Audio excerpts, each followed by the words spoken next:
Live from the world's capital markets, here are the latest financial headlines brought to you by News Factory. Hello and welcome to Monday's Daily Financial Review. Here's what's making the headlines in the markets today. The US 6-month bill auction will be released at 15:30 GMT. The US 3-month bill auction at 15:30 GMT. The US Dallas Fed Manufacturing Business Index at 14:30 GMT. The Austrian Purchasing Manager Index will be released at 8 GMT. Spain's retail sales at 7 GMT. Finland's consumer confidence at 5 GMT.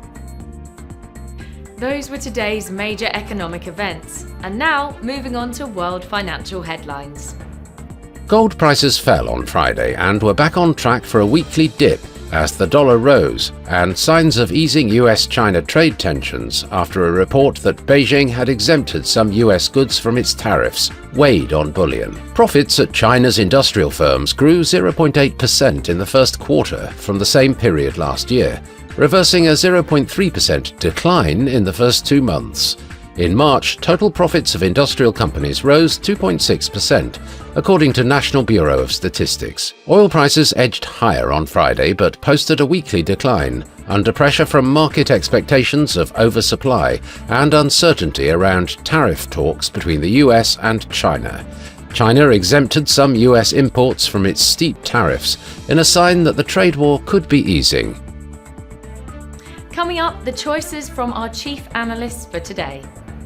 The dollar gained 0.7% against the yen in the last session.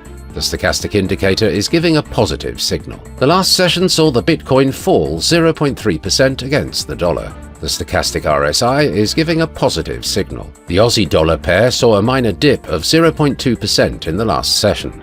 The Williams indicator is giving a positive signal. The last session saw the oil rise 0.5% against the dollar. The ROC is giving a positive signal. We hope that you've enjoyed Monday's financial review.